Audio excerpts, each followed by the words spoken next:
Hi, Arume. Good evening. Thank you for joining us again for yet another episode of Switch. How has your day been? If you can hear me, please drop a comment so I know you can hear me clearly. How was your day?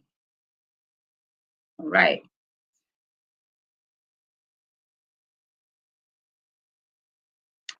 If you can also hear me from YouTube, good evening.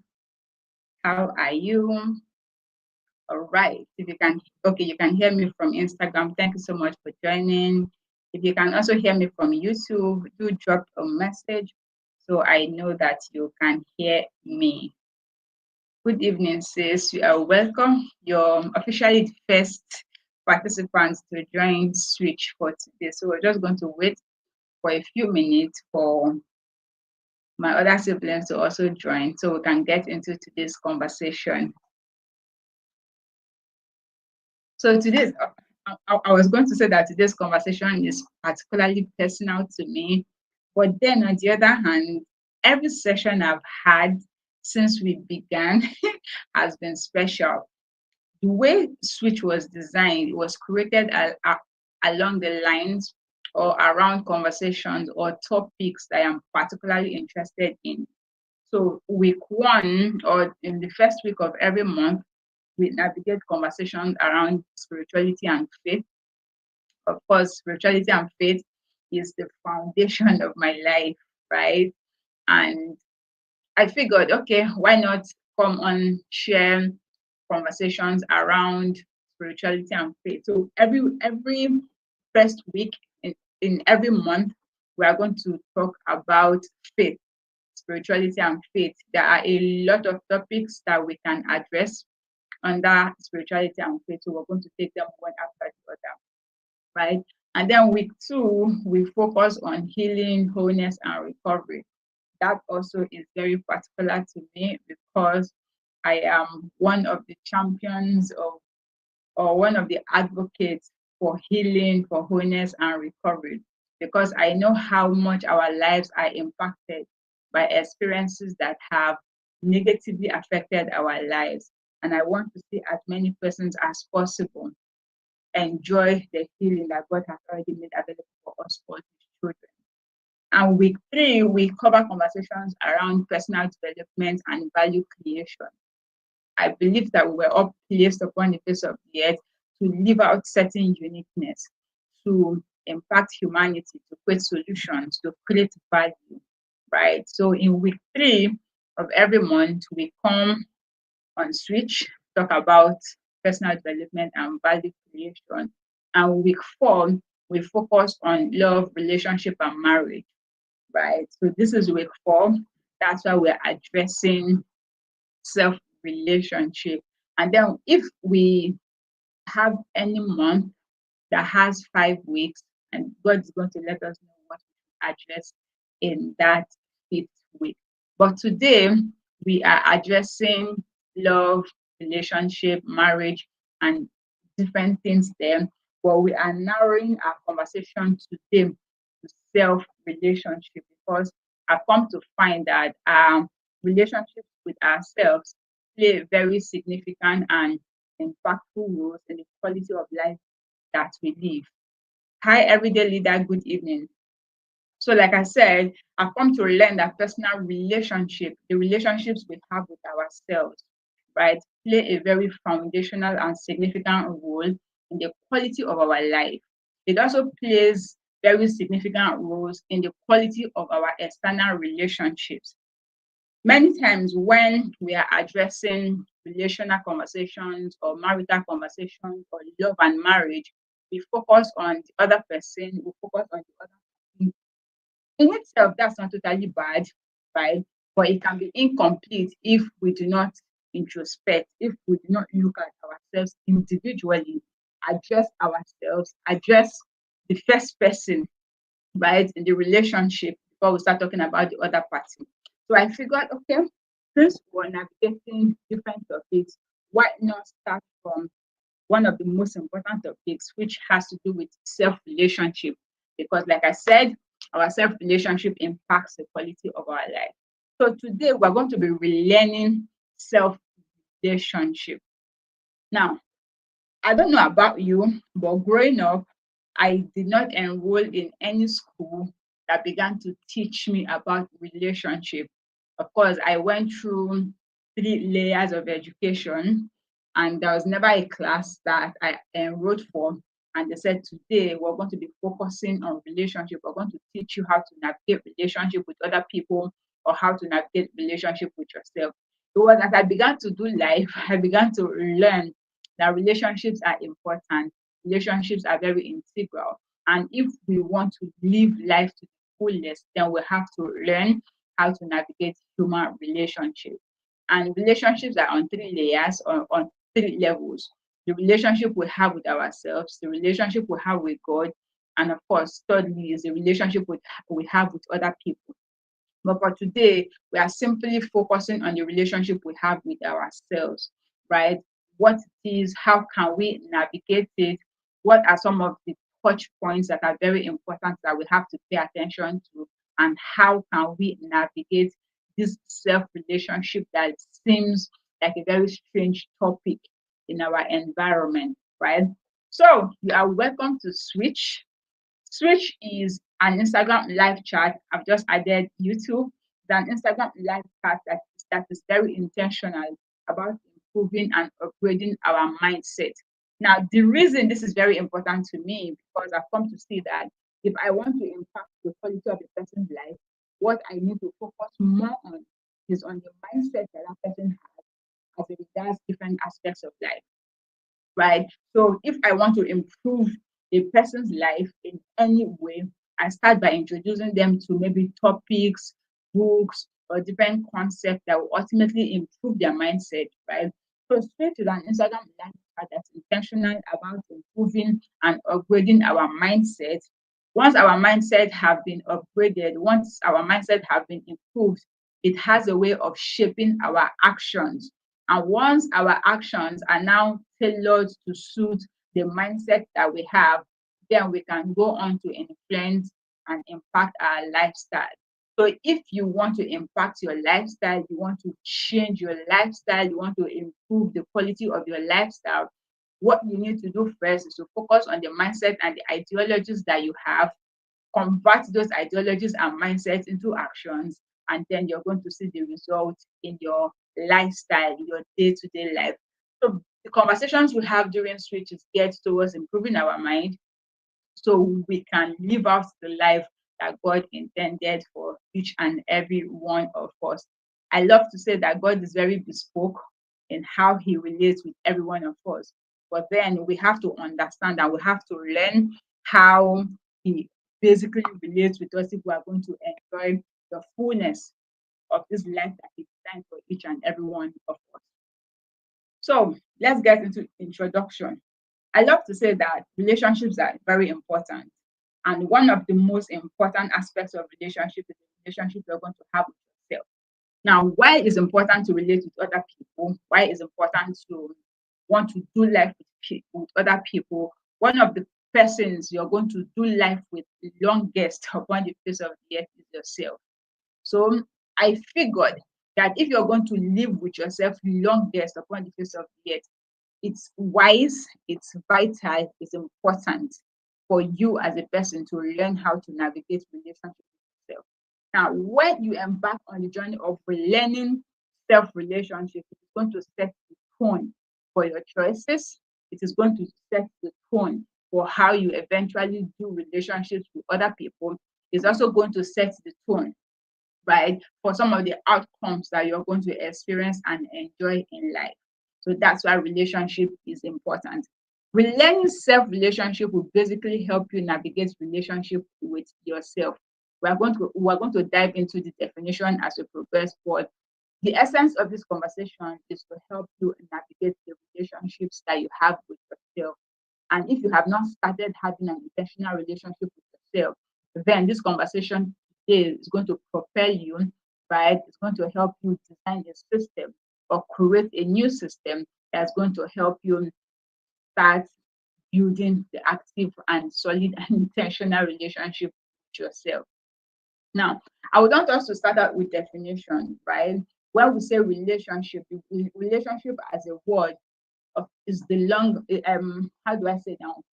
When we say relationship, or when we begin to study the etymology of the word relationship, you're going to discover that relationship is there's a long version which is what we call relationship, and then if you're checking or if you check the words where you're going to see relate, right? So it is from relate that we get relationship. From relate we get relationship.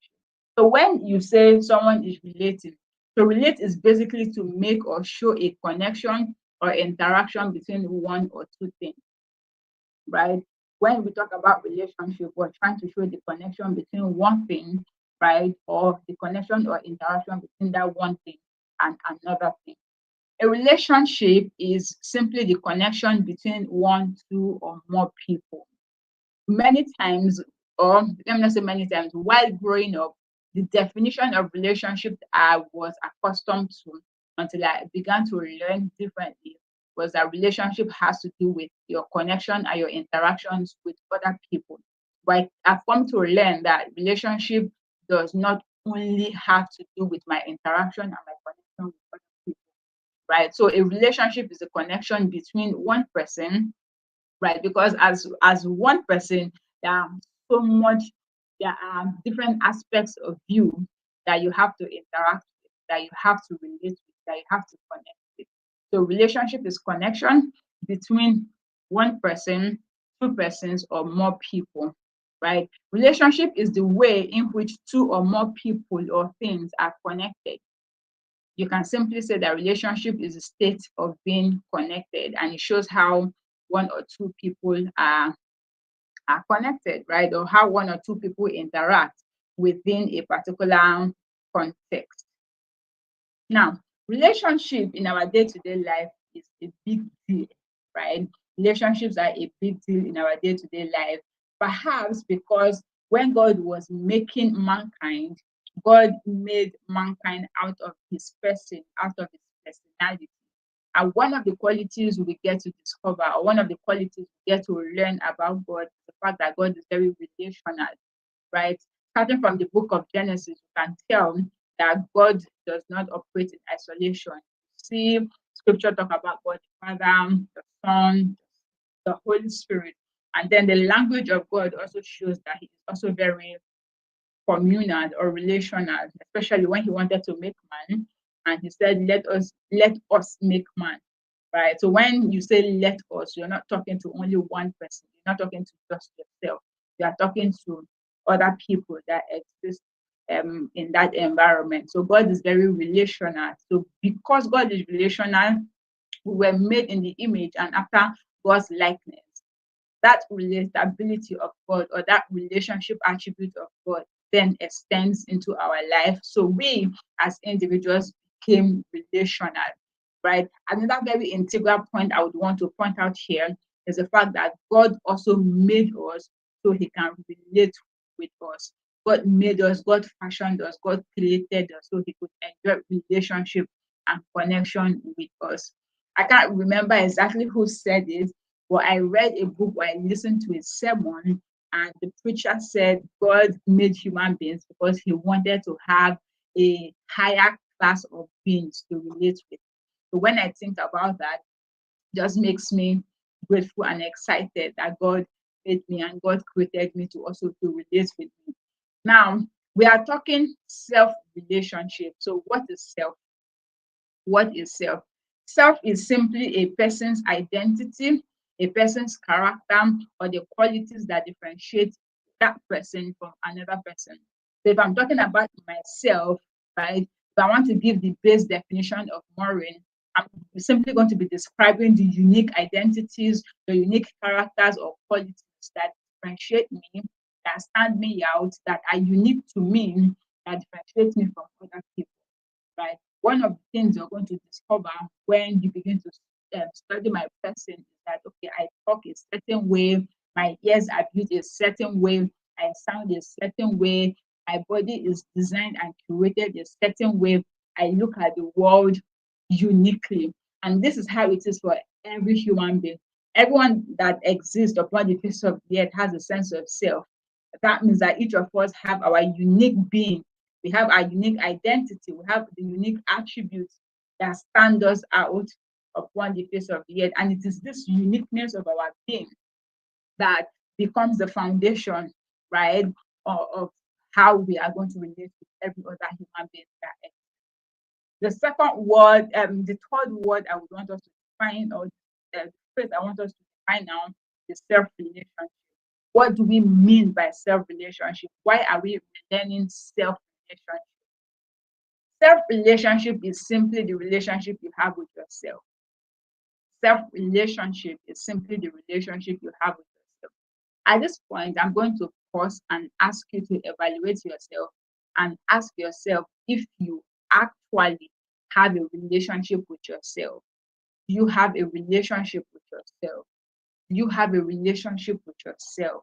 We are going to dive into the modalities, right, of this relationship with yourself, but we are still defining self-relationship. I would say that self-relationship is a relationship that a person has with themselves, right? When you have a relationship with yourself, it means that you have certain connections, you have certain interactions with yourself, right? And this revolves around what you think about, or your predominant thoughts, your feelings, and your behaviors. Now, because I mentioned that as one who has a sense of being, right, you have unique qualities and unique attributes. Many times, these unique qualities and attributes will be communicated in how you express your feelings, in the kind of thoughts that go on in your mind, and in the kind of behaviors, right, that you exhibit per time. So when we are talking about self-relationship, we're talking about the connection that you have with yourself that revolves around the kind of thoughts that you think, your feelings, your behaviors, especially the behaviors that you have towards yourself, and how these behaviors, these thoughts and feelings help you navigate life and seasons. Because you're here upon the face of the earth to live the unique life that God designed for you. And if God designed you to live a unique life, then it's important for you to learn about yourself so you can utilize everything that God has deposited on the inside of you to live this unique life that God intended for you. As one in a self relationship, it shows how you behave, how you understand, how you view life, how you talk to yourself, how you respond to your desires, how you respond and pay attention to your emotions and your needs. Many times I've come to discover that as human beings, largely we are largely wired, and we have been trained to pay attention to other people, which is a good thing. We have been trained to try to understand other people, to understand other people's viewpoints, to see through the eyes of other people, to respond to the needs and the desires of other people. While that is a noble cause, most of us have not taken a few steps backwards to recognize that as individuals with a sense of being, we also desire these things for ourselves. Our needs also needs to be met. Our emotions also needs to be attended to. The fears that we have also needs to be addressed. We also need to talk to ourselves politely. We also have to behave, right, a certain way towards ourselves. We have a unique viewpoint on life that is going to impact how we relate with life. And it's important for us as individuals to understand and to know what our unique viewpoint is, or what these unique viewpoints are across board in the different sectors of life that we are going to encounter. So when you are in a relationship with yourself, you are paying attention to the things that you need, the things that you desire, the way that you do life, the way that you see life, paying attention to even meeting your own needs, because again, you have needs that need to be met. You have emotions that need to be expressed, right? You have fears that you need to address. You have certain things that go on in life that you need to leverage the power of your own words to talk to yourself, either to calm yourself down or to motivate yourself to do life. So when you are in a relationship with yourself, you're paying attention to all of these things because you matter and you need to pay attention to yourself. I've also come to learn that when you pay attention to yourself, when you pay attention to catering to your personal needs as an individual, It also impacts how you pay attention to the needs of other people in your environment. When you find a person who has done healthy introspection, who has come to embrace themselves, they find it a lot easier, right, to do life with other people, or they sort of understand why certain people are the way they are. You get. So as one in a relationship with yourself, you have to pay attention to these things that you need and how to meet those needs for yourself. A healthy relationship with yourself is going to impact your well-being. It's going to reshape your well-being. It's going to impact everything that has to do with your well-being, your mental health, your spiritual health, your physical health, your emotional health, your psychological health, all of these things. Until you embark on the journey of respecting and relating with yourself, you might find it very difficult to pay any significant attention, right, to the different things that contribute to your well-being. You get. A healthy relationship with yourself is also going to influence how you interact with God. It's going to influence how you interact with other people, and it's also going to significantly impact how you relate to the world that you have been placed in to shape, advance, and to develop. Now, there are different key concepts that I want you to pay attention to on your journey to relearning self-relationship. The first concept is self-awareness, right?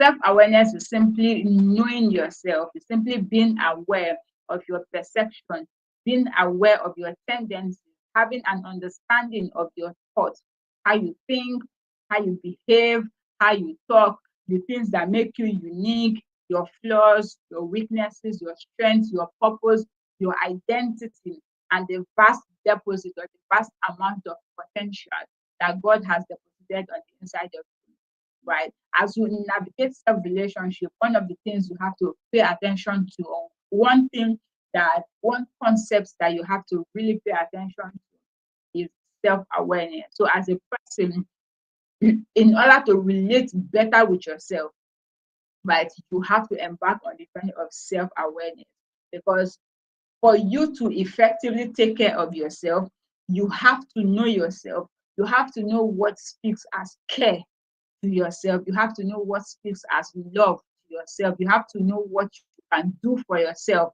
that communicates to yourself and to other people that you actually care for yourself. So self-awareness is one of the key concepts that you have to pay attention to on your journey of cultivating self-relationship. The second key concept to pay attention to is self-acceptance. Now, when you embark on the journey of self-awareness, you're going to discover both savory things about you. You're also going to discover very unsavory things about you. You're going to discover beautiful things about you, and you're going to discover other things that may not be so beautiful, that may make you want to hide behind a curtain whenever you look at yourself, or whenever you are forced to look at yourself. But the essence of embarking on the journey of self-awareness is not only discovering the good things about you, it's not only discovering the areas that you excel in. It's important that you also identify that as a human being, you have flaws, right? Excuse me, you have flaws, you have limitations, you have different things that may still need refinement and growth in your person and your personality. So once you embark on this journey of becoming much more self-aware and you are exposed to all of these things, it's now very important for you as a person to accept yourself. Before we start talking about changing anything, before we start talking about personal development or growth or taking more courses, you have to first know your gap, the areas where you have gaps in. I call them your growth gaps, right? Or your growth area. To know these things about yourself, know the places that you need development. Accept it. You accepting it means that you're not living in denial. You're not living in denial, and you are taking responsibility for yourself. You're recognizing that, okay, this is me. I have good sides, I have bad sides, I have flaws, I have awesome character, I have different areas that I also have to work on.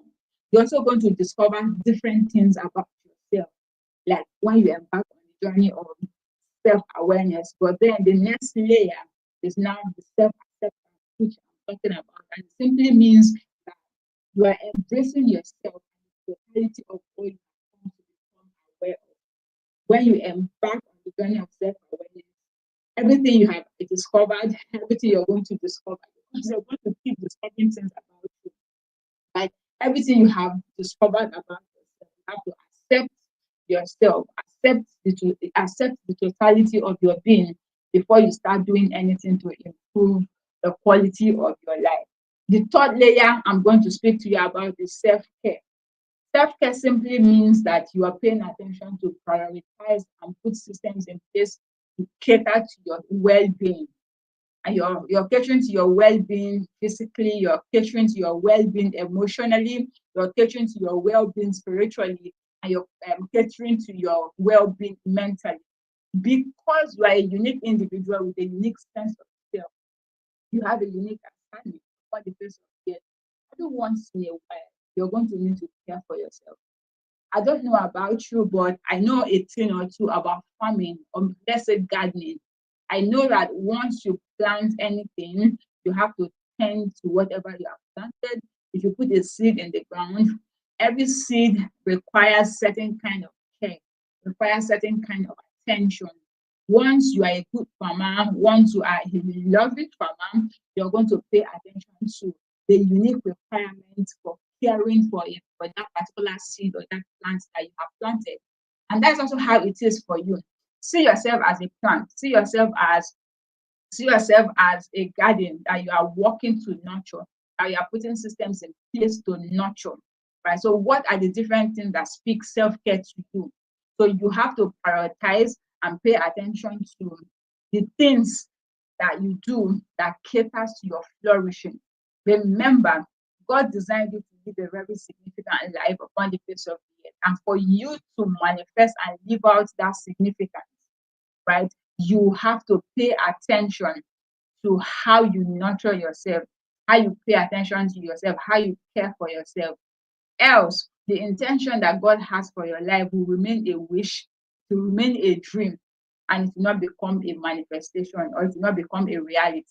So, one of the ways you steward the assignment and the purposes that God has given to you is to embark on the journey of self care. And don't be haphazard around self care, be very intentional with your self care. So, and the third key concept is self care. The fourth key concept I want you to pay attention to is self-compassion.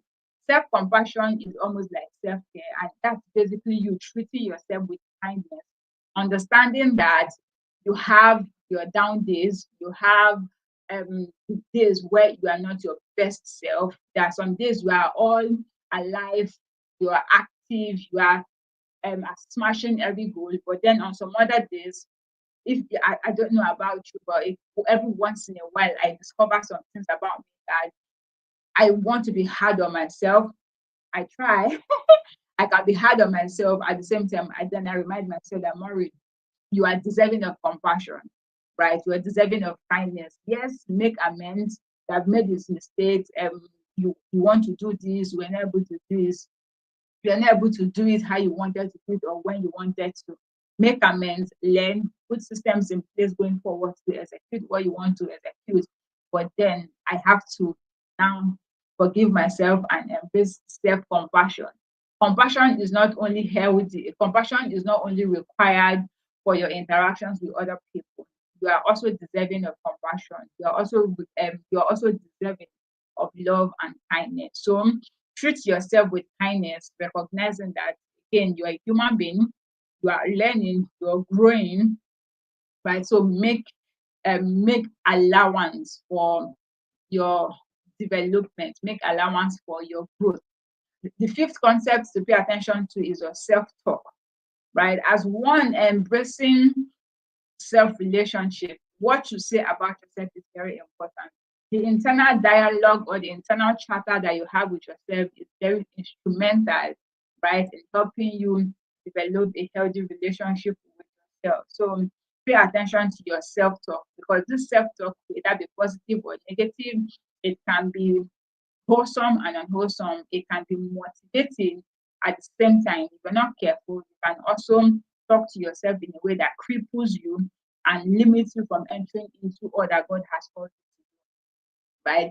Self-talk is very important. And then the last concept to pay attention to is what I titled needs fulfillment. Excuse me, needs fulfillment. You have certain needs that you have to pay attention to, that you have to meet. It's not every time that you depend on other people to meet certain needs for yourself, right? So one of the ways to teach people how to treat you, or one of the ways to guide people on how to take care of you, is by doing it first. Laying the foundation, fulfilling certain needs for yourself, and then you can communicate what you know to other people. So recognize that you have needs that need to be fulfilled, and then build systems, right, to help you fulfill and meet the needs that you can meet. If you are just joining us, you are welcome to Switch. Switch is an Instagram live conversation that happens every Thursday, 7 p.m. right here on my Instagram page. And simply, we have conversations that attempt to improve our mindset, impact our actions, and influence our lifestyle. Like I always say, I know the power of conversations, I know the power of teaching, and because I know the power of conversations and teaching, I decided that one of the ways to contribute, right, to the development and the mindset upgrade of my siblings is to come on live every week to talk to you, my siblings, about different subject matters. Sometimes I'm going to invite other siblings as guests to also lend their voice to the ongoing conversation that we're going to be having every week. And today we are relearning self relationship. That's a relationship that we have with ourselves, right? So there are two basic kinds or two basic expressions of self relationship. I've told you self relationship is simply the relationship that you have with yourself, and there are two basic types. Number one, you have the unwholesome or unhealthy self relationship, right? And then you have the healthy and unhealthy self relationship. As a follower of Jesus, every once in a while, when I open the Bible and I want to remind myself how to love other people, I go to, I think, the Matthew, where Jesus said we should love other people, right, as we love ourselves. Now, Jesus is letting us know that you won't effectively love other people if you have not learned how to love yourself. That's why self relationship is very important, right? So you can have a very unhealthy relationship with yourself, and it's going to extend in how you do life and how you do relationships with other people. So unhealthy relationship basically tears you down and it holds you back.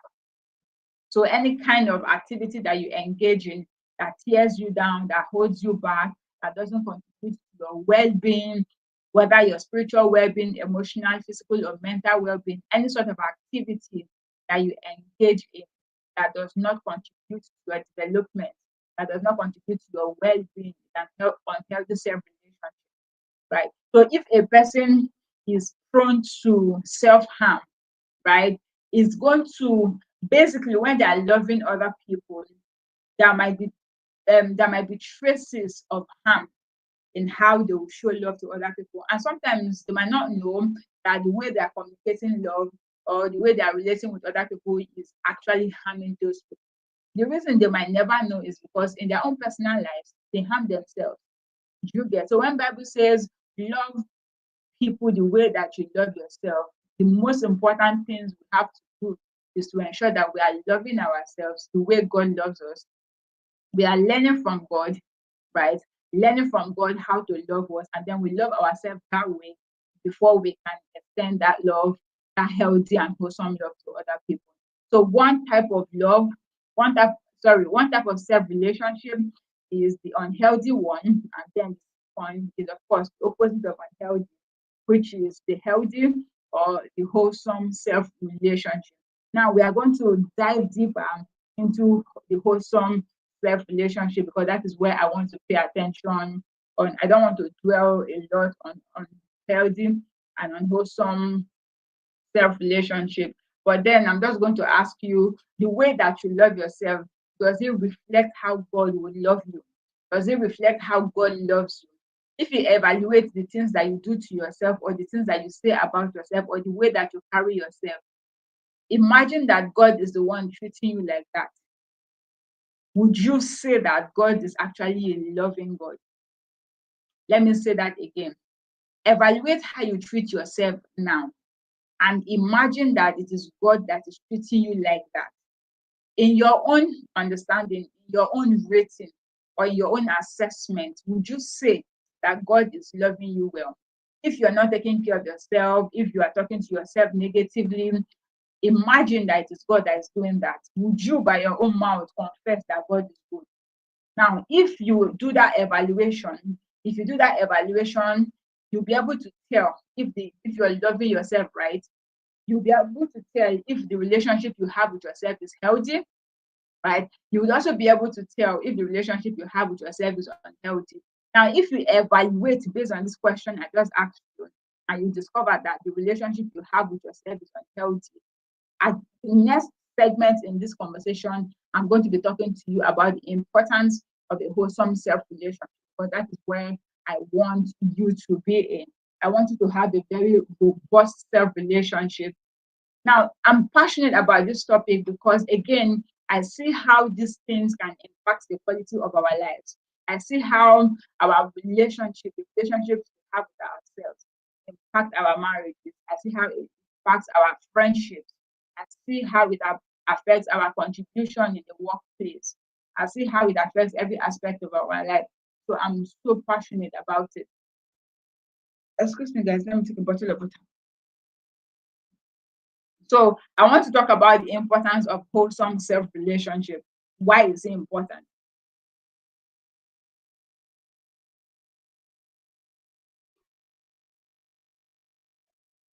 All right. So one of the importance or benefits of a wholesome self-relationship is that it caters to your mental and emotional well-being. When you relate with yourself as a person, when you pay attention to yourself, right, you're creating a system for yourself to be nourished mentally, emotionally, spiritually, and all the alleys that exist. Do you get? So embracing a wholesome self-relationship is going to help you is going to improve your mental state, is going to improve your mental health, is going to reduce the amount of stress that you expose yourself to. Having a wholesome self-relationship is going to help you deal with anxiety. It's also going to help boost your emotional stability, and it's going to give you the foundation, or it's going to guide you to know how to regulate your emotions and your emotional responses as you do life. So the state of your mind, the state of your emotion is very important. Now, one of the things, like I just said, that would help you, or one of the benefits you're going to enjoy from embracing or relearning self-relationship, is that you now begin to pay attention to the state of your mind. Start paying attention to your emotions. You begin to pay attention to the things that build you. Begin to pay attention to the things that stress you, right? And then you put systems to reduce the amount of stress that you are involved in, or that you engage in, or that you allow into your life, right? And then increase the amount of relaxation that you allow into your life. The second importance is you have an increased self-esteem and confidence. As an individual, loving and accepting yourself, right? Accepting the totality of yourself, your flaws, your limitation, your quirks, your growth spots, your growth areas, is going to help improve your self-worth. Because the more you know yourself, the more you're going to discover that you are not all limitations, you are not all flawed. There are certain awesome things that God is doing in your life, and there are certain things that God can only do through your life. There are certain things that has already been deposited in you that you have to give yourself permission to unlock, because God has already made it available for you. Right now, once you are embarking on this journey of knowing yourself, knowing these things, and giving them expression, it's going to boost your self-esteem. It's going to boost your self-worth. Because when you then look at yourself, you're seeing yourself as one who is significant and one who is very valuable, right? So embracing wholesome self-relationship is going to boost your esteem. It's also going to boost your self-confidence, because when you look at yourself, you are showing up as your most authentic self per time, right? You are letting the good ideas, the God ideas that has already come to you become manifested in your environment. The third importance of a wholesome self relationship is personal growth. Now, self reflection is very important for you to properly relate with yourself.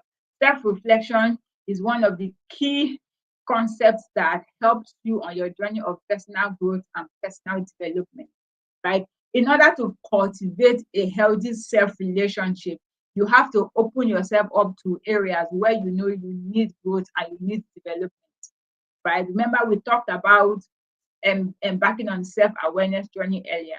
So when you embark on the journey of self-awareness, you're going to be privy to the areas, right, where you need to develop, where you need to grow. You also become aware of the areas where you need to clap for yourself for a job well done. Because again, I know that you're putting in so much work, so much effort to improve the quality of your life, right? So personal growth is very, very, very, very important. One of the benefits that you enjoy on this journey. Another benefit is resilience. A good self relationship is going to help you nurture a buffer system that helps you navigate the seasons and challenges and maybe setbacks that you may experience as you do life. Because life is not always the ride that we take in life is not always smooth. Every once in a while, you're going to experience a bumpy ride. Every once in a while, people get to experience things that are not always pleasant, right? And that's because of the fall that happened in the Garden of Eden. The world is a flawed place. God is the only person who has the blueprint to the utopia that we want to enjoy, right? That kingdom, that life, that place where everything is working perfectly. You have power all the time. You have health all the time. You have everything working for your good all the time. God is the only person who has the ability to make those provisions available for us, right? Once you have the God factor working in your life, then you can lay demand on the principles of that kingdom, which is the kingdom of God. However, because we live upon the face of the earth and the kingdom of God has not become the operating system for every aspect of this life that we live, every once in a while, humans will experience bumps along the way. Now, one of the things you do for yourself, so you these bumps that you experience do not break you, right, is to develop resilience. And one of the ways to develop resilience is by knowing yourself, knowing your abilities, knowing your capabilities, and then learning the different things you can learn that will serve as a buffer, right? That will serve as support for when seasons that may not be palatable come your way. Now, this resilience might not be nurtured if you do not pay attention to your self relationship, right? Another importance is the fact that you can then enjoy healthy relationship or wholesome relationships with other people. A healthy self relationship equips you to a level where you can then form healthier, fulfilling, and much more wholesome relationships with other people. Now, I'm going to cite my life as an example. I know that when I keep embarking on the journey of development, or as I develop myself, it positions me to be a good person. It positions me to keep working on how I show up as a friend, how I show up as a wife, how I show up as a pastor, how I show up as a business person. I know based on self-awareness that I'm not perfect. I know based on self-awareness that there are certain areas that I still need to grow in, I need to develop, right? Embarking on this journey of self-reflection, self-awareness contributes to helping me know that, okay, this is something that you do that will not help, that will negatively impact the relationship you have with other people. Do this, do this, do this to improve the relationship.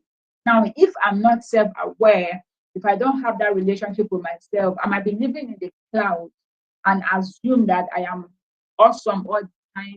I am without flaws and without limitation, which is a lie, right? So in order for me to impact or build healthier relationship, my relationship with myself is important, right? And then another importance of wholesome relationship with myself is that it sort of helped me stimulate self-care. That's a system where I consistently care for myself. I wrote here that self-care is a byproduct of a healthy and wholesome relationship. Self-care is a byproduct of a healthy and wholesome self-relationship. Because as I have a relationship with myself, then it means that I have to know what to do to take care of myself. The same way when your relationship with other people, you expect them to care for you, you expect them to do certain things for you as a way to communicate that they care for you and they love you. Now, in this conversation today, we are not focusing our attention on self-care from other people. We are not focusing our attention on our relationship with other people, right? We are zeroing in, we are narrowing down this conversation of relationship to ourselves, how we relate with ourselves, right? And then how we relate with other people. So let's talk about how to cultivate wholesome and healthy self relationship. If you're just joining us, you are welcome to Switch. Switch is an Instagram live chat with, like I mentioned earlier, we also just added YouTube today. So Switch is an Instagram and YouTube live chat that's intentional about improving and upgrading our mindset, reshaping and shaping our actions, influencing our lifestyle through wholesome conversation, right? So if you're just joining us, this is Switch. It happens every Thursday, 7 p.m. right here on Instagram and on YouTube. So, how to cultivate a healthy and a wholesome self relationship. Point one, you have to embark on the journey that enables you to reframe your self perception. You have to reframe your self perception. Your self perception simply speaks to how you see yourself. When you are talking about yourself or when you are asked to describe yourself, what do you say? What do you see? How do you see yourself? What beliefs do you hold about yourself? What truth and what lies do you believe about yourself? All of these are as a result of your self perception. To have a healthy relationship or to cultivate a healthy relationship with yourself, you have to improve the way you see yourself. If you don't improve the way you see yourself, you won't see a need for you to have a healthy relationship with yourself because you'll be looking at yourself as though you don't matter, right? You'll be looking at yourself as one who is not significant, is not important. So why should I want to relate to myself? You understand? So reframe your self perception. And one of the most important ways you should reframe your self perception is by getting into scriptures to know who God says you are. Because you didn't make yourself, you didn't create yourself, God created you, God made you, God gave you identity.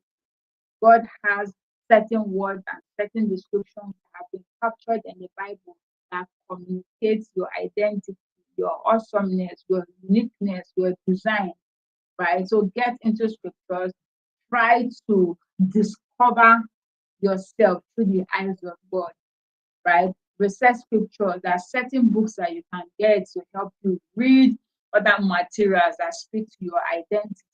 That way you can improve your self-perception. The only way that you can change the perception you have about yourself is when you introduce a new perception. If you have not discovered the new or the wholesome perception of yourself, you're going to keep replaying the old perceptions that you have. And unfortunately, those older perceptions are usually unhealthy and they keep you in a loop of negativity, backwardness, and limitation. But reframe your self-perception, find out what God says about you, try to attempt to see yourself only most importantly through the eyes of God. And then if maybe other people begin to see you, or if other people have been able to see you the way God sees you, then you can start accepting the compliments that come from other people. You get, because that is only when you can say that, okay, this person knows me, this person is complimenting me based on who God says I am, right? The second thing you can do to cultivate a healthy and a wholesome self relationship is to conduct frequent self awareness projects. Conduct frequent self awareness projects. There are many and different aspects of your person and your personality that you may have uncovered. You may have discovered certain things about you now, but in all sincerity, there is still much more that you can discover about yourself. So you have to create a system that enables you to get to know yourself, improve the knowledge that you have of yourself, study yourself, discover the things that God has deposited in you, discover your calling, your abilities, your gifting, unravel some of these potentials that have been hidden over the years, right? When you want to marry someone, when you want to get into a relationship with another person, one of the things you do, you get into what I call fact finding. In fact finding, you're trying to get to know the person. You're trying to know the qualities, their character, their attributes. The reason you're doing all of that is to ascertain if it's healthy for you to get into a relationship with that person, right? So the same way we have perfected the art of studying other people before getting into relationships with them, that's also how we should perfect the art of studying ourselves. Because again, we are going to get into relationships with other people. And if we have not discovered ourselves, then we might not show up as our most authentic self in those relationships. So create a system where you ask yourself questions, where you assess yourself, where you try to uncover things you do not know about yourself. And it might be interesting. You might, if you have the mindset that you are on a lifelong self-awareness project, you're going to discover certain things about you. Other human beings around you would also help discover certain things about you, and they will communicate it to you, right? There are certain things about myself that I did not uncover personally. Someone made a statement, or someone gave a compliment, or someone complained about something. And when I began to think about what they said, then I discovered that, okay, this is a part of my person. This is a part of what I do. This is something that I have to work on, right? So conducting or having the mindset of a lifelong self awareness junkie, if I'm going to put it like that, one that is on a lifelong self-awareness journey, right, puts you in a position where you remain humble, because you know that you are not really 100%, you're not really 100% perfect like that. There are certain things, right, that you have to keep working on. But then the point is, keep studying yourself, because the more you study yourself, the more you are aware of yourself, the better, right, your relationship with yourself is going to be. Another very important tip is to embrace solitude. Now, I know that for many of us, we are very unfamiliar with solitude. We have been trained and we have become accustomed to being in the midst of other people. We have been accustomed to spending all of our time with other people, that we don't find time to enjoy our alone time. You get, we don't find time to enjoy our alone time. Now, I've come to learn that there are certain things about you that you might never discover about yourself until you get into the place of solitude, right? I've been able to uncover some things. I've been able to achieve certain things in this my life journey, just by dialing back, isolating myself once in a while from community, from hangouts, from parties, from being in different external gatherings, right? And just get into a place where I am alone by myself, with my thoughts, right? With my words. I'm just alone in a space. No external voice, no external noise is interrupting. If you don't embrace self solitude, if you don't embrace this alone time, most of the chatters that you're going to be hearing in your mind is going to be coming from other people, and you may not know how to silence them. You may not know the tools that you have to deal with this noise, this external noise that comes, right? And some of the things you will discover when you are in solitude, you might not even discover them. So embrace solitude once in a while. Isolate yourself from people once in a while. Get into a space where it is you, yourself, and God. And one of the most empowering things you can do is to get into solitude with your pen and your notebook, ready to write, because my God talks, he's going to talk to you. He's also your God, he's also your father. He's going to talk to you. He's going to tell you some things about your life, about your journey, about what he wants you to do, right? You're going to ask yourself certain questions, and in all sincerity, provide the answers to those questions that you're going to ask yourself. While you are also in solitude, you would also design and discover things that you can do to nurture yourself. Don't make a habit, don't make a lifestyle of always surrounding yourself with other people. There should be a balance to it. Yes, do life with other people, but then once in a while, come back home, come back to yourself, right? The story of what's this? I can't remember. This is coming to me. The story of the prodigal son. One of the statements that I love from that story was where scripture said, and he came to himself. He came to himself. So you as an individual too, once in a while, come to yourself. When you come to yourself, you discover, say, there are some things I need to adjust, there are some things I need to do, there are some things I need to separate myself from. So once in a while, come to yourself, embrace solitude. In solitude, there are a lot of things that you can do. I can give you tips on things you can do in solitude. I love solitude so much that I compiled this mini guide, right, that is titled Solitude, How to Enjoy Your Alone Time. Some of the things, some of the activities that you can do while you are alone, right? Because solitude is not just a time for you to self-assess, it's also a time for you to enjoy your own company. Once in a while, so because I'm an introvert, I love to be indoors, but then I've also been able to develop my extrovertedness, right? So once in a while, you can also see me showing up as an extrovert. But predominantly, I love to be isolated. I love to be all alone. I love to be in my house with my books. My library has books that I've not read. I have empty journals that I've not written anything inside. I have pen that I'm not sure I'm going to use those pens for at least 1 year, because all of these are things that I enjoy, that I use in solitude. And every once in a while, people often ask me, "Oh, Maureen, are you ever bored?" In all sincerity, because I enjoy my own company, I am never bored. At least I know one thing that I can do, right, to ensure that I am occupied. If I'm not doing anything physically with my hands, there's a lot happening in my mind. I'm always creating something. I'm always imagining how something would be, how something can be done better, right? And all of that are some of the things that I enjoy in the place of solitude.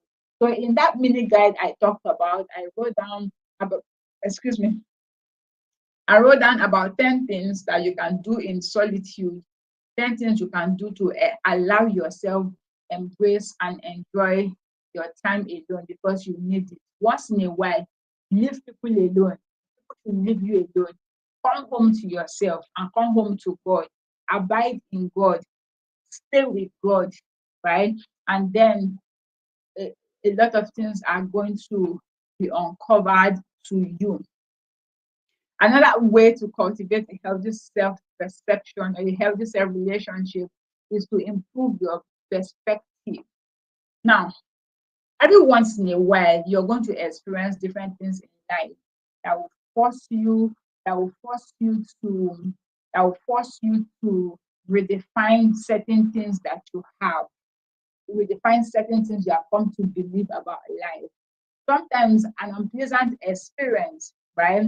An unpleasant experience can make you question your sanity, make you question your identity, make you question your place in God, make you question your place in family, right? But one of the things I've come to learn is for every unpleasant experience that we navigate, there is usually what I call post-traumatic growth opportunities. It was I came up with that. I call them post-traumatic growth opportunities because yes, the trauma may have happened. You might have been stressed from that trauma, but as a result of that trauma, if you allow God help you navigate the journey of perspective shifting, you're going to see that something can be bettered from that trauma, right? Something awesome, something beautiful can be bettered. Now, I do not want to assume and conclude that every traumatic opportunity has post-traumatic growth opportunities or post-traumatic growth areas. But I want to believe that most of the experiences that we navigate, there are opportunities, right, that can be bettered out of them. So when you learn what I call the perspective shift, shifting how you see the experiences, shifting how you describe the things that may have happened or why it has happened or how to move on from what has happened. It's one of the awesome things, right, that you can do to cultivate a healthy self relationship. So instead of wallowing in pain, right? Instead of wallowing in self-pity, why did this happen? How is my life damaged? Instead of wallowing in all of that, one of the most important questions you can ask yourself is this has happened. What can come out of it? What can God get out of this experience? Right? Because inside that pain, inside that trauma, God might just have something that He might want to use. Yes, He didn't cause the pain, He didn't cause the traumatic experience, but then He can do something, He can create something, He can open your eyes to see something embedded in that traumatic experience that can go on to become what will establish you in life. I have a personal experience, right, on this particular subject matter. So I'm very passionate about it. So perspective shift is very important. Learn how to look at life differently, look at your experiences differently, and try to see the things that may have happened in the past from a different viewpoint. Now, the only way you can do that is when you allow yourself try to evaluate those experiences and your life after those experiences through the eyes of God, because God can turn anything around. Romans chapter 8, verse 28, one of my favorite scriptures, even though I have a lot of favorite scriptures. Romans 8:28, scripture says that all things work together for good to them that love God and to them that are called according to the purposes of God. Right? So because I love God, because I'm called according to the purpose of God, I've believed it that all things work together for my good. So when it says all things, it also means unpleasant experiences can also work together for my good, if only I allow God to work all things right in my favor. So perspective shift is very important. Arome said, yes, I love solitude too much, but it's not quite good for me. Yes, it can be extreme. So that's why I said once in a while, you isolate yourself, right? Once you have isolated yourself for a while, then you can interact with other people. But have a healthy balance. So you are not always only self-isolated, right? So you can also interact and relate with other people. Yeah. The next point is to recognize your growth areas. Every human being has areas where they need to grow because we are constantly journeying to become like Jesus. For those of us who have become believers, who identify as Christians, believers, followers of the way, people who believe in Jesus, people who believe in God, however you choose to identify, right? One of the most important things that happen once you become a believer is that you begin a journey, and that journey is geared towards helping you become like Jesus. And we call that journey the journey of transformation, where you're renewing your mind, you are improving, you're changing, you're repenting, you're changing how you think, you're changing the operating system that governs your life. And you're doing all of this because you are attempting to let the life of Jesus flow through you. Now, for that to happen, one of the things you're going to be exposed to a lot in life are areas that I call your growth areas. You can call them your flaws, you can call them your weaknesses, you can call them your shortcomings. Once you have discovered these things about yourself, right, the next thing you do is to commit to learning and development. Remember, the goal of every learning, the goal of every development is until you become a son of God, until you become a unique replica of Jesus. Right. So when I look at myself, I know that I may not look like, yes, I'm journeying to become like Jesus, but then Jesus does not just have my look, right? Jesus has my look. Jesus has Aruma's look. Jesus has Rebecca's look. All of us are unique expressions of Jesus, manifesting and radiating the person and the personality of Jesus. And we're all going to do that. So every journey of growth and development that you embark on is geared towards helping you become this unique version of Jesus that you are. So every once in a while, you put yourself side by side with the person of Jesus, and then you ask yourself if in these areas I am actually becoming like Jesus. And one scripture that you can use to do this self-evaluation and it will never fail is First Corinthians chapter 13. Excuse me. Let me tell you what I usually do. So I have one of my Bibles here. So I'm just going to go to First Corinthians 13 and tell you how I do this exercise. Okay. So we call First Corinthians 13 our love chapter. That's where it speaks of the excellency or the excellence of love. Love endures, love is kind, love is faith.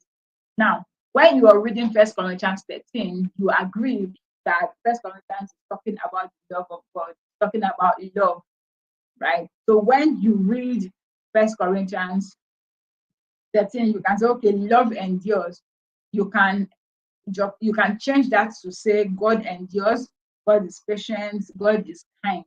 Now, for my for my personal development journey, right, I can remove the word love there and put my name. Maureen endures with patience. Maureen is kind. Maureen is not rude. Maureen is not jealous. Maureen does not rejoice at injustice. Maureen bears all things. Maureen never fails. When I read that, then I bring out my notebook and then I would ask myself to score myself on a scale of 1 to 10 or on a scale of 1 to 100. How true is it according to this scripture that Maureen is kind? You get, this is how I practically develop myself, develop my growth areas. So ask myself, how kind is Maureen? How do I measure Maureen's kindness? Now, when I ask myself this question, sometimes I can also ask people around me to score me. How how how if you were going to score my kindness or my my patience or my serenity, how are you going to score it? Now, when I do this scoring, I know that personally, because I try not to lie to myself, right? So personally, when I do this study, I discover that I'm not on this particular one. I might score 2/100 or I might score -5/100. Then I know that that's the one that I know that I scored low on is something that I need to pay attention to, right? So I begin to develop myself, begin to develop that aspect that I have not embodied. Again, the scripture is what I can use to help me develop that area. I have relationships, I have different maybe books, podcasts, different materials that I use as tool to help me develop that area of my life that I've just discovered from scripture that needs to be developed. So recognize your own growth areas. In what areas do you need to grow? In what areas are your flaws limiting you from living like Jesus? Or how are they keeping you from living like Jesus? One of the sincere truths that I came to as I began to journey to live like Jesus was that my temperament and my personality may have the capacity to keep me from living a purposeful life. So I have to journey to ensure that I don't use my temperament and my personality as a crutch, right? That I hold on to and say, because of this temperament or because of this personality, I'm not able to do this. Being an introvert is a lot easier. It's a lot easier for me to claim that, oh, I'm an introvert. So because I'm an introvert, I'm not comfortable speaking to people on camera. Now, this example I just gave is actually my life story, because being an introvert, I would rather not be seen. I would rather support people behind the scene. I would rather clap for people. I would support from the back end. In those days, support from the back end, love from the back end, do things for people from the back end, but I would never want to be seen. And when people say, "Oh, Maureen, do this, Maureen, you have to be seen or you have to be visible," the lie I used to tell myself that I'm an introvert, I'm too shy, I cannot do this. That was until God began to show me that I am letting my personality and my temperament limit me from doing the things that God has called me to do, right? So the journey that I had to embark on was now learning how to use that personality and that temperament to my advantage. So I began to learn, I began to read, I began to study. So what can I do? How long can I allow myself be visible before I run back into my shell? Because again, I have to nourish myself, and how I nourish myself is getting back into that place of solitude. So I had to balance it. Now, I don't know why I began to talk about that now. I believe that for someone who's listening to me, what is keeping you from entering into all that God has called you to be and all that God has called you to do is your personality and your temperament. You are saying, "Oh God, you know that I am this, and because I am this, I am not able to do this. Because I have this thing, because I have this personality, I'm shy, I'm introverted. Because I'm introverted, I won't be able to speak to the crowd. I won't be able to start my YouTube channel. I won't be able to go to those schools that I'm supposed to go to. I won't be able to talk." God is letting you know that if only you're going to surrender that personality and that temperament, He's going to use it to your advantage. He's going to use it as a tool to do the things that He wants to do in and through your life. Stop letting your personality and your temperament keep you from living the life of glory, the life of greatness, and the life of creativity that God has called and destined you for. Those temperaments, those personalities were given as a gift to empower you and to equip you live life as a unique expression of God. But somewhere along the line, we have been taught and we have been introduced to a life where those temperaments and personalities become what is keeping us from actually living like sons of God, representatives of God, ambassadors of God upon the face of the earth, right? So growth areas, recognize your growth areas, the areas that you need to grow, right? Recognize them and then make a commitment to grow yourself in those areas. As I'm talking, I now want you to write down the different areas that you know that you need to develop, that you need to grow. What are those things that you're not able to do? Excuse me. What are those things, right, that has been keeping you from obeying the instructions that God has given you? What are those things that keep you from betting and creating that value that God has already equipped you to create? Write them down and then make a commitment. Create an intentional system to develop those things that you have discovered, right? Another very important way to cultivate a healthy self relationship is to care for your mind. Now, there are a lot of gifts that God gave us to do life upon the face of the earth. Our body is one, our hand is one, our eyes, mouth, every part of our body. They are all gifts that God gave us. They all serve as empowerment, right? That God gave us to do life. One of the most important empowerments that God also gave us is our mind, our brain, right? But in order for you to live life well according to God's design, the state and the quality of your mind is going to play a very significant role. If you have not improved your mind so much, it's going to limit what God can do through your life. When you become a believer, so much deposit has been made in your spirit. The Spirit of God has become resident on the inside of you. God Himself lives in you. But that spirit that lives in you has a lot of potential. It has a lot of ability. It has a lot of spiritual blessings. I'm sorry, guys. It has a lot of spiritual blessings, right, that you can enjoy.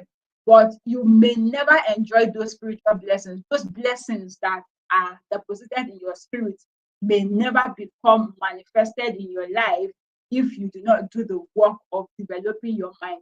Because your mind is like the reservoir. Your mind is like the trapping system. You use your mind to trap these possibilities in your spirit and then make them a reality on earth, upon the face of the earth.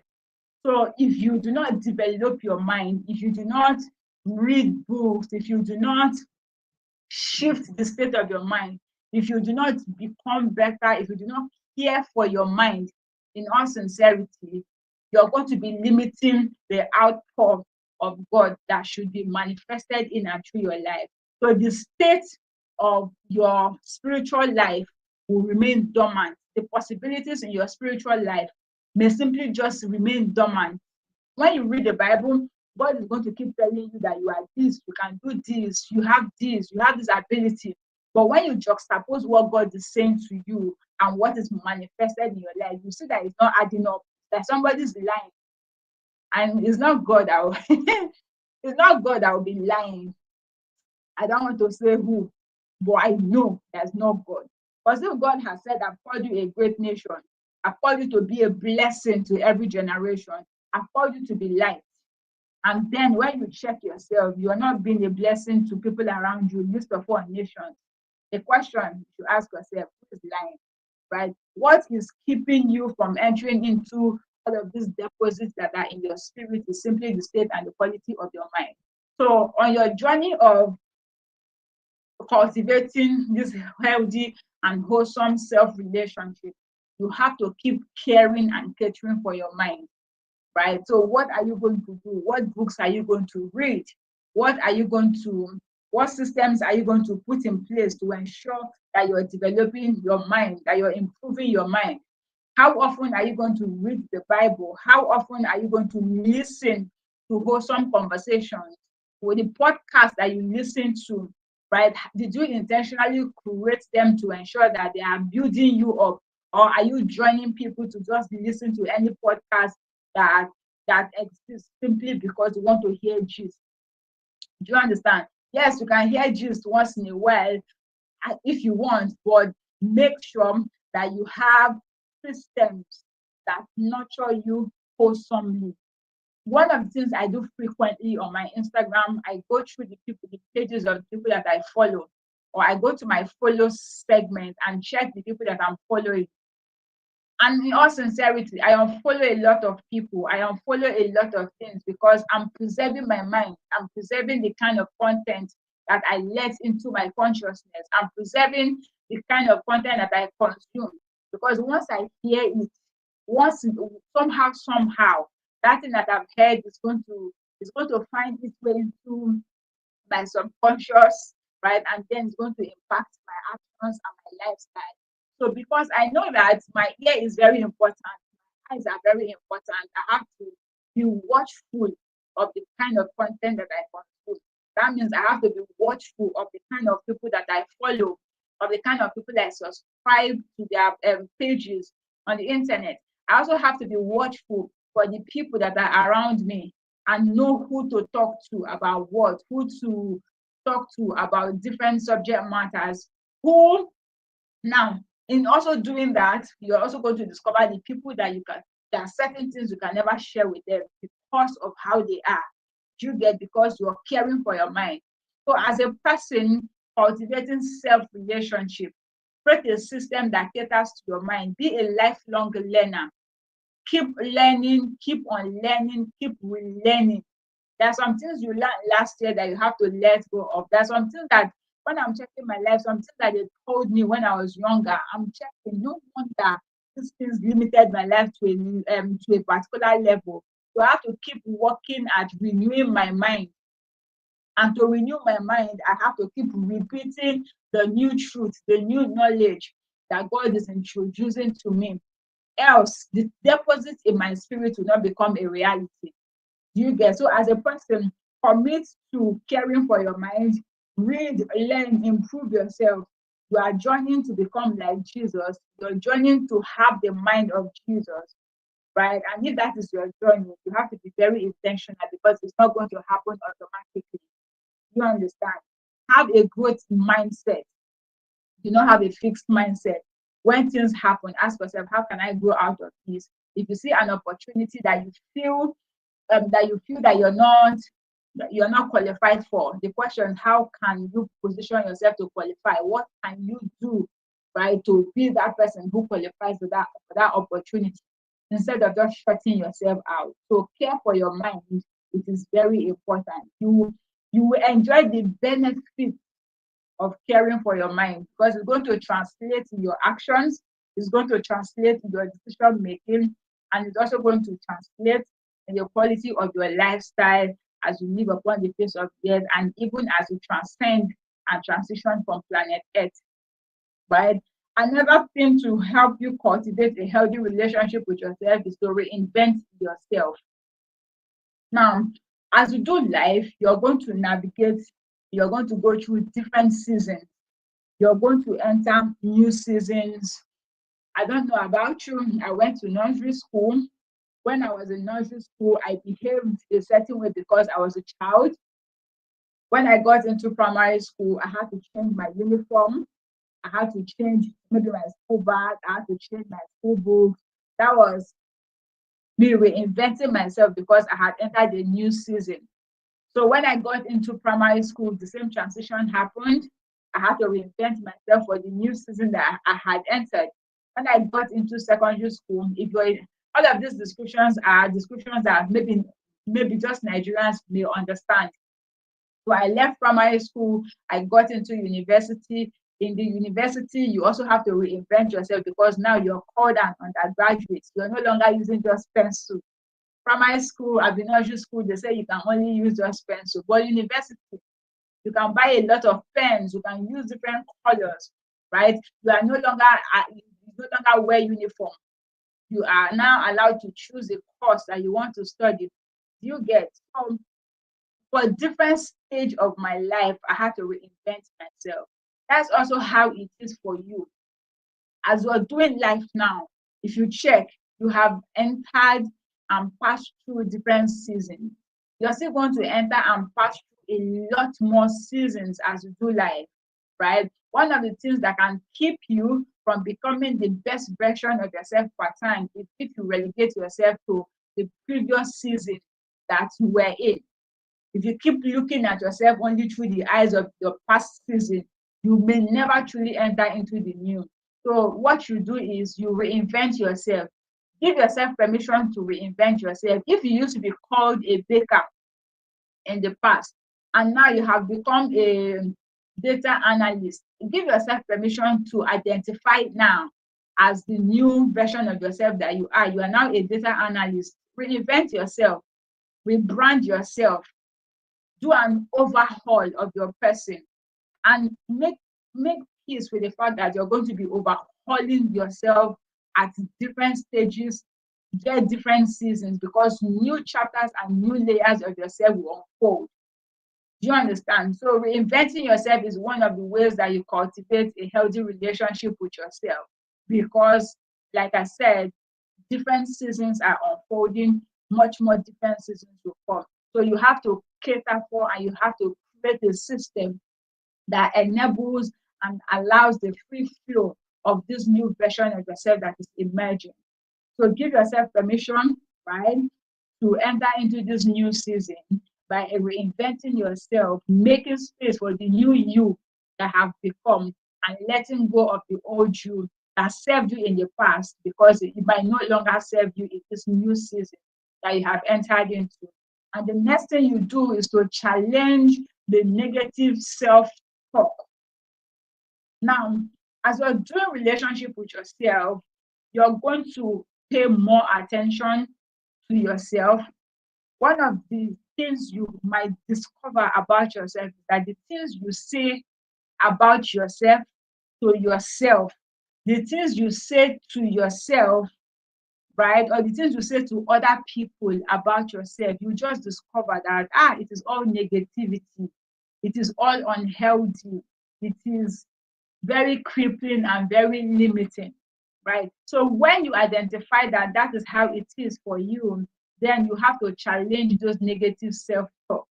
You have to challenge everything that you say that you know cripples you, because those voices that live in your head may never let you believe the things that God has said concerning you as a person.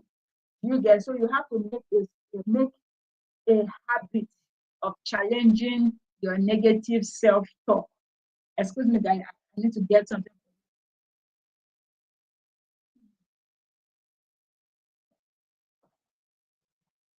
So I remember a couple of years ago when navigating my journey, I also discovered that very self I had very self-sabotaging thoughts, right? That I harbored about myself, about my abilities, about the things that God has called me to do. It wasn't until those things were exposed did I begin to actively challenge them. Sometimes you might not even know that what you're doing to yourself is self-sabotage. You might just be one of those persons that is very, you talk anyhow. Maybe that's how you grew up in your family. You can say, "Oh, in my family, that's how we talk." Or we yab ourselves from morning to night, or we insult ourselves, and we are all fine. Now, for some people, they have a threshold to deal with those trashy talks that they have been exposed to for long. But not everybody has that threshold. And for many of us, those statements that were said in passing or that were thrown at us as a joke became strongholds that began to limit our lives. And then, after you must have heard those things from other people for the longest of time, the next thing that happens, it becomes your own language, become a part and parcel of your own personal vocabulary. If someone has called you big head, big head, big head for 5 years, for 5 years, and you never stopped it, you never challenged it, right? You might just discover that one day you, unprovoked, you might just identify and call yourself big head. So you say, say me now, my big head. What? It might become a part and parcel of the language. You get, so when I studied and discovered that this thing was affecting me, some of those things that I've heard over the years that had become stronghold in my heart, I had to begin to deal with them. So when the opportunity came for me to write my book, Regain Your Self-Worth, one of the things I addressed is challenging those critical voices that live in your head. Right. So this book is basically helping you overcome esteem issues and challenging those voices that live in your head. Because sometimes when God tells you certain things about yourself, right, what keeps you from entering into those things? You now ask yourself, who dash monkey banana? People like me do not amount to this thing. This thing that God is saying is for some people, it's not for people like me. People from my background do not do this kind of thing. People with my kind of voice do not do this cannot give talk. People with my kind of body are not permitted to be called beauty queens. We just begin to say those things. People like me, I cannot. Someone like me, someone from my background cannot, should not, would not. All of those negativity. Do you get? So you have to challenge your self-talk, because what you say to yourself is very, very, very important. So identify all the negative self-talk that you have accepted, that has become a part of your vocabulary, right? Once you have identified them, now you have to learn how to frame the thoughts that influence the talks, right? For you to say certain things about yourself, what you are saying has been informed by certain beliefs and certain thoughts that you have accepted. So learn how to reframe what you are thinking about when you think about yourself, and then reframe the things that you say about yourself. Whenever you catch yourself saying something negative about yourself, you have to learn how to replace it, right? So if you catch yourself saying something negative, learn how to replace it. Create a system that allows you the intentionality of examining what you are saying about yourself and to yourself, right? Because your self-talk is very important. The things that you believe about yourself, the thoughts that you think about yourself, they are going to predominantly slip out of your mouth. They are going to be communicated using your own lips. And sometimes when you hear it, you'll be so ashamed, so afraid, so sad that if it was somebody that said those things to you, you will be very unhappy, right? So challenge all those negative thoughts because it's unhealthy for you. So I'm going to stop at this point and say I'm going to continue. I think I have a few more points. When I was writing Regain Your Self-Worth, my intention was that everyone who reads it will truly overcome esteem issues so they can see themselves as God sees them and put in the work that is required to reframe how they see themselves. Now, I would want to put this book in the hands of much more people, especially in secondary schools across Nigeria. So I'm using this opportunity to call to you personally watching, or if you know any organization who is looking for a book on helping young people overcome esteem issues, please reach out to me. I would want to partner with you so we give this book to the people who need them, because I've come to learn that a lot of young people are battling and dealing with esteem issues. That's why peer pressure is on the rise. A lot of people are doing things that they would not normally do because they have not been built right to have a healthy self-esteem. This is Regain Your Self-Worth, and I've been looking forward to having conversations with you about placing an order for yourself or placing an order for different people. So you can place 10 an order for 10 copies, 50 copies, 1,000 copies, and mandate us to give it out to different people. We are available for that partnership and that distribution. Thank you for that commercial time out. Okay, so we are talking self-relationship, how to navigate it and how to cultivate it. So another tip to help you cultivate a healthy self-relationship is to set boundaries. Protect your time, protect your energy, protect your space, protect your mind, protect your spiritual life, protect your space, protect your atmosphere by learning to say no to the things that you should say no to and say yes to the things that you should say yes to. Anything that does not build you up, most of it, you should say no to them, right? So you have to set boundaries. People should not have a rite of passage into your life or into your space without some set of checks and balances that you put in place for yourself. Even though you are an open person, even though you are a very free person, there are certain systems, right, that you must put in place for yourself. Else, you might get to the point where you begin to resent the openness, right, that you have, or the access that you have given to people. I'm not saying shut off all of the access. I'm saying put some sort of boundaries in place to help yourself. Personal boundaries for yourself, not just boundaries for other people. There are some things that you should tell yourself, because I am this person, I would not do this. I should not do this. Have personal principles, right? And whenever you want to make a decision, make your decisions based off your personal principles, based off your value systems, right? Based off the convictions that you hold about your life and about your person. Based off these principles, value systems, and convictions, then you say yes to things and you say no to things. It's going to be very difficult for you as a person to say yes to things and say no to things if you do not have boundaries, if you do not have principles, beliefs, and convictions. So one of the most powerful ways to set boundaries is to have personal principles. Say, because I am this, I don't do this, and because I don't do it, I'm not going to appreciate you coming into my space to do this, and this. Personal boundaries, important, helpful, going to save you from a lot of English language and a lot of drama that happens in our world today.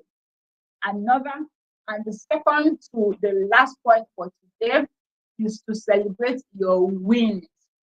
As you do life, you're going to achieve and experience different kinds and different layers of wins per time. Learn how to celebrate them.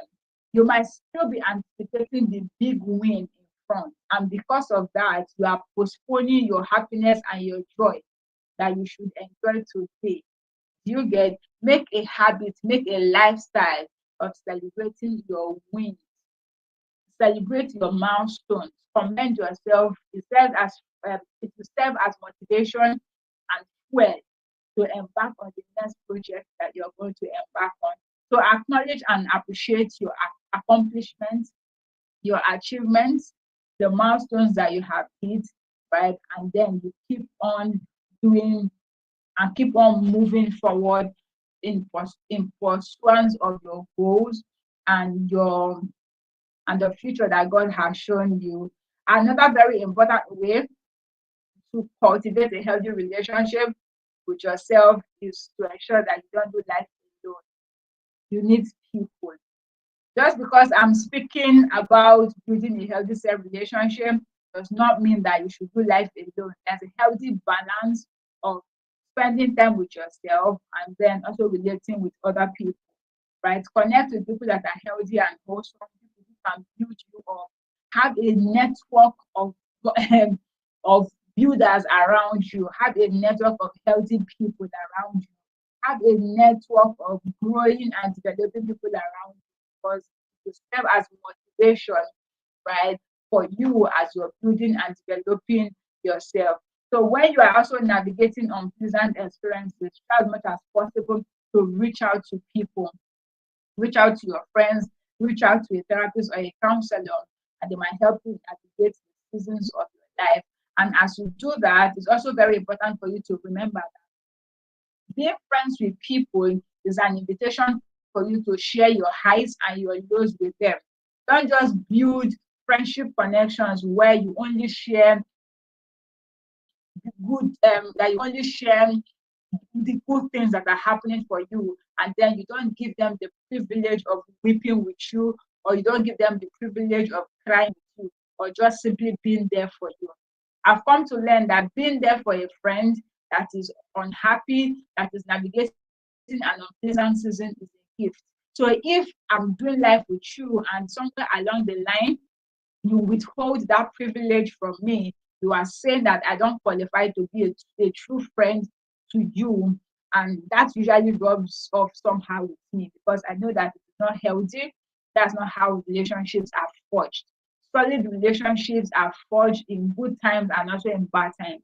They are forged when we laugh together and when we can cry together, right? So create a system of solid connections around you because it's also going to help you with your own self, with your self development.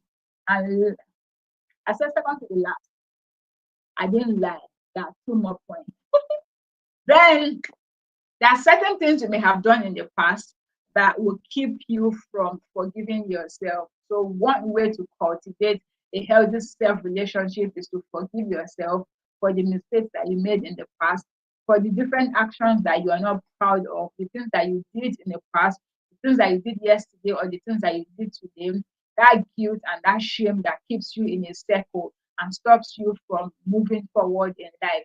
You have to work on forgiving yourself. The same way you extend forgiveness to other people, that's also how you extend forgiveness to yourself. Forgiveness is not just a gift that we give to people, we also give ourselves that gift. So, forgiveness is you letting go, right, of the pain or the desire to revenge after someone has done you good and replacing that thought and that pain and that thought of revenge with maybe healthy and compassionate thoughts. And then when an opportunity arises for you to do good or to show kindness to that person, you borrow strength and stability, or you borrow compassion and love from God and actually extend that goodwill to the person, even though the person may have hurt you in the past. However, this kind of forgiveness is a journey. It does not happen overnight and it's not compulsory, for you as a person to to offer goodwill to someone who has hurt you. You can completely remove yourself from that equation, but ensure that when you think about the person, you think about what they have done or what they did to you in the past. You're not um you're not recycling the pain, the negative emotions, that need, right, to revenge, or that needs to see them weep or cry or experience painful things. So the same way you forgive other people is also how you forgive yourself. I mentioned earlier that you are a human being. You have flaws. You have limitations. So every once in a while, you're going to make a decision that when you evaluate it, you might ask yourself, how could I have been that foolish? Or how could I have been that unwise? How could I have done that? I should have known better, right? I understand that we hold ourselves in high esteem, and when we do hold ourselves in high esteem like that, when we fall short, it's very difficult for us to forgive ourselves. But if you're going to cultivate a healthy self relationship, you have to learn how to embrace forgiveness from God and then extend it to yourself. Then it's a lot easier for you to extend it to other people, right? Self forgiveness is very important, and then ensure to embrace joy and pleasure that comes with life. God has given you things that pertain to life and godliness. You're going to enjoy, you're going to experience joy and pleasure once in a while as you do life. Allow yourself to enjoy this joy and pleasure that comes. Right? And then you as a person, you can create an intentional system that caters to your own joy and your pleasure. There are certain things I do today that if I'm sad, I know what to watch. I know what to do. I know some of the things that I can do to help myself lift my mood. Do you understand? So you as a person, you should know some of the things that you can do to help lift your mood. And how you get them is what we talked about earlier, self-awareness, knowing the things that have worked in the past, being aware of the person, right? So create a system that enables and allows you to laugh, because laughter is good for your health.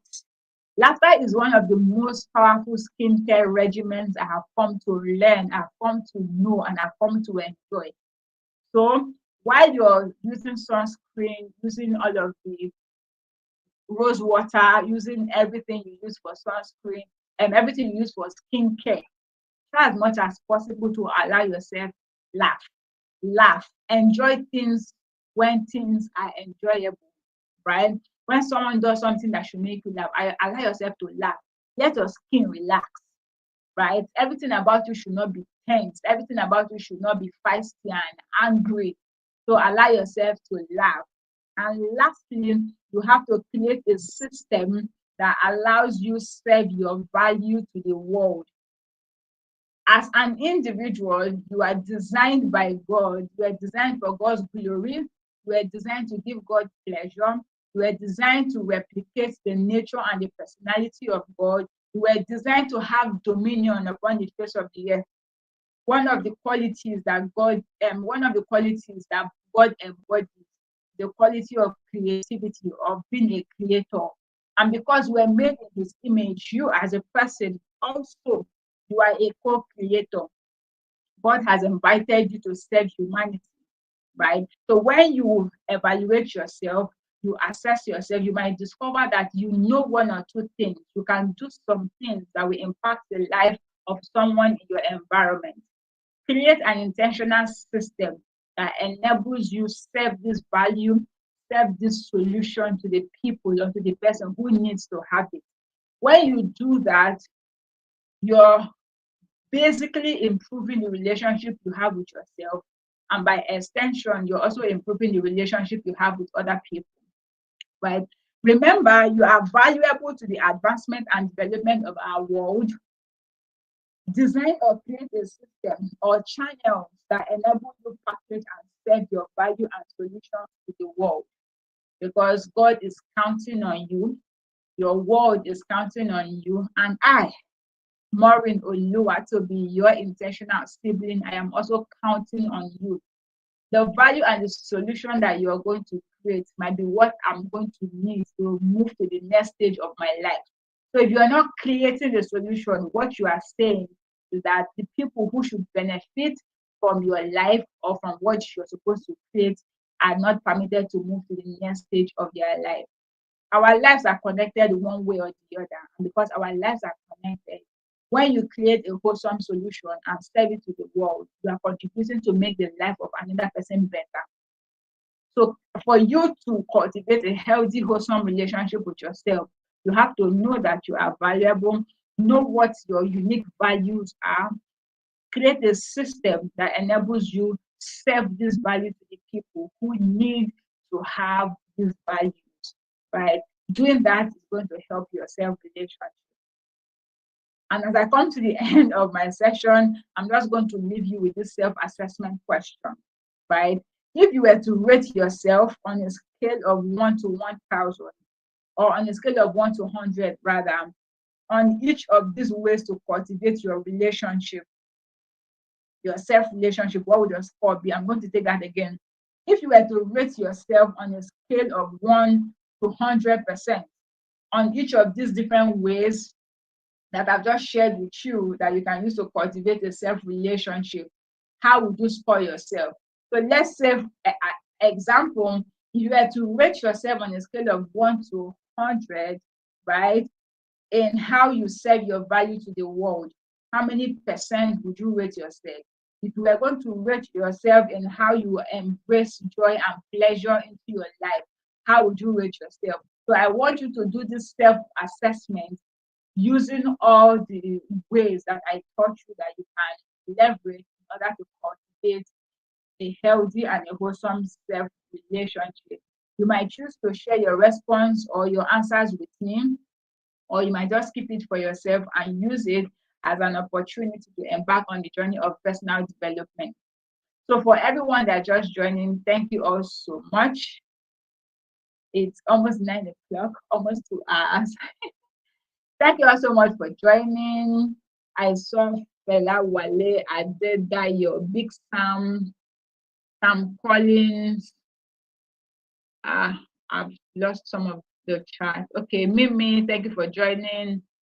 Access World, Damselita, Arumen, Rebecca, Optifox, Esosa, and a lot more people that joined. Thank you all so much for being a part of Switch. Switch is an Instagram and YouTube conversation that happens every Thursday, 7 p.m. The essence of every Switch session is to improve and upgrade our mindset so our actions can change and then our lifestyle and outcomes can be improved. And this is me contributing my quota, right, to help you on your journey of becoming like the son of God you are destined to be. My name is Maureen Oluwatobi. I am here to empower you to design and live a wholesome life. I coach, I offer coaching services, I offer counseling services, I also offer therapy solutions to people navigating life. So if there's any way you need me to serve you, if there's any way you need me to work with you to navigate different seasons of your life, send me a DM or one way or the other, just find my email or my WhatsApp number that is showing on the screen. WhatsApp number that you might see somewhere on my page when you visit my page. Reach out to me. Let's have a conversation. I'm rooting for you. I'm cheering you on, and I'm going to see you next week, Thursday. I love you. Bye.